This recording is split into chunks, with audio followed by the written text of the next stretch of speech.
everyone! It's your favorite travel buddy, and today we're jetting off to the land of K-pop, kimchi, and some of the most stunning sights you'll ever see. That's right, we're heading to South Korea. Get ready for soaring skyscrapers, ancient temples, and enough delicious food to satisfy even the pickiest of eaters. We're talking about kimchi pancakes that'll make you want to slap your mama, but in a good way, of course. Please don't actually slap anyone. Buckle up, because this is going to be one wild ride. So picture this. I've just stepped off the plane, a little jet-lagged, a little dazed, and holding onto my passport for dear life. I'm in Seoul, baby. But there's just one tiny problem. I don't speak Korean beyond Annyeonghaseyo and Kamsahamnida. But hey, that's what makes these travel adventures so unpredictable, right? So there I am at the baggage carousel waiting for my suitcase to appear. And let me tell you, that carousel was spinning faster than a K-pop dance routine. Finally, I spot my suitcase, or at least I think it's mine. It's the same shade of airport black as every other suitcase on the carousel. I go to grab it, but this little old grandma beats me to it, snatches it right off the belt.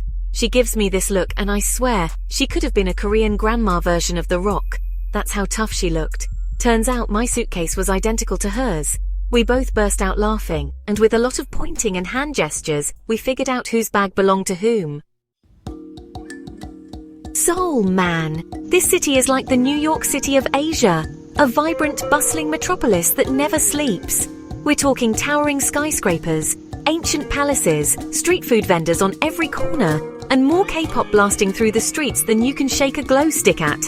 Honestly, I don't think I've ever seen a city with this much energy. It's contagious. One minute you're navigating the subway system like a pro, and the next, you're belting out karaoke in a private room with a bunch of strangers who are now your new best friends. Seoul is a city of contrasts. You can be wandering through a serene temple one minute, and then find yourself in the middle of a bustling shopping district the next, trying to resist the urge to buy every single K-beauty product in sight. And speaking of shopping, let me tell you, the shopping in Seoul is next level. We're talking about everything from high-end designer boutiques to underground markets overflowing with unique finds. Alright, history buffs, get ready for this one. Gyeongbokgung Palace, y'all. This place is like stepping back in time, except with way more tourists taking selfies. And let me tell you, the palace guards, they're serious business. I'm talking about stone-faced, don't even think about laughing at my hat kind of serious. But here's the thing, their hats are kind of hilarious. I mean, imagine a giant black top hat perched precariously on your head, held on by what looks like a giant chopstick. It's a look, and I'm not sure it's one I could pull off. Anyway, I tried to sneak in a selfie with one of the guards, you know, just a casual, oh hey, didn't see you there, Mr. Palace Guard kind of selfie. But let me tell you, those guys don't mess around. Myeongdong, the shopping capital of South Korea and possibly the universe. This place is like Times Square on steroids, with giant video screens, flashing lights, and more people than a K-pop concert. And let me tell you, the street food here? Forget about it. We're talking about spicy rice cakes, crispy fried chicken, and these things called tornado potatoes that are basically just potatoes on a stick, but somehow 1,000 times more delicious. Now, I consider myself a bit of a shopping expert. I mean, I've braved the Black Friday crowds at Walmart, so I've seen some things. But Myeongdong, this place took it to a whole new level. I'm talking about crowds of people so thick you could barely move, shopkeepers yelling out deals in Korean, English, and probably Klingon, and more face masks than a dermatology convention. It was exhilarating and terrifying all at the same time. And you know me, I can't resist a good bargain. Next up, we're heading to Namsan Seoul Tower, which is basically like the Eiffel Tower of Seoul, but with better views. Don't at me, Paris. You can see the entire city from up there, all the way to the mountains in the distance. It's seriously breathtaking, especially at night when everything is all lit up. Now, you can't go to Namsan Tower without checking out the famous love locks. You know, where couples write their names on a padlock, attach it to the fence, and then throw the key away to symbolize their everlasting love. Well, let me tell you, that fence is covered in padlocks. Like seriously, there are so many locks on there. I'm surprised the whole tower hasn't tipped over. Naturally, I had to get in on the action. But there was just one problem, I was traveling solo. Get ready for a blast from the past at Bukchon Hanok village. This place is like stepping into a time machine and traveling back to the Joseon dynasty. We're talking about traditional Korean houses with gracefully curved roofs, charming courtyards, and narrow alleyways that wind their way through the village. It's like a scene out of a historical K-drama, except without the dramatic love triangles and the subtitles. Now you know I had to do it. I rented a hanbok, the traditional Korean attire, to really immerse myself in the experience. Let me tell you, rocking a hanbok is no easy feat. First of all, there are a lot of layers involved. Like, a lot. I'm pretty sure I needed a degree in origami just to figure out how to put the darn thing on. But once I finally got all dressed up, I have to admit, I looked pretty darn good. I even managed to snap a few selfies without tripping over my own feet. Hold on to your hats, folks, because we're heading to Lotte World, the biggest indoor amusement park in the world. And when I say big, I mean big. We're talking about roller coasters that twist and turn like a K-pop dance routine, a giant ice rink, a parade that's more extra than a double rainbow, and enough cotton candy to satisfy even the sweetest tooth. Now, I'm not usually one for amusement parks. I mean, I'm more of a sit on a beach and sip a cocktail kind of guy. But there's something about the sheer over-the-topness of Lotte World that just gets me going. Maybe it's the infectious energy. Maybe it's the sugar rush from all the treats.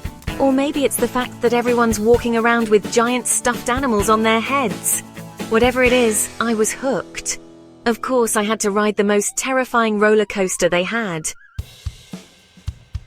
Get ready for some serious natural beauty, folks, because we're heading to Jeju Island, the Hawaii of South Korea. We're talking about volcanic landscapes, stunning coastlines, lush forests, and more waterfalls than you can shake a selfie stick at. It's the perfect place to escape the hustle and bustle of city life and just reconnect with nature. Now, I consider myself a bit of an adventurer. I mean, I once ate a scorpion on a stick in Thailand, don't ask. So naturally, I had to rent a scooter and explore the island on my own. What could go wrong, right? Alright folks, get ready for a truly unique experience. A visit to the DMZ, the demilitarized zone, the border between North and South Korea.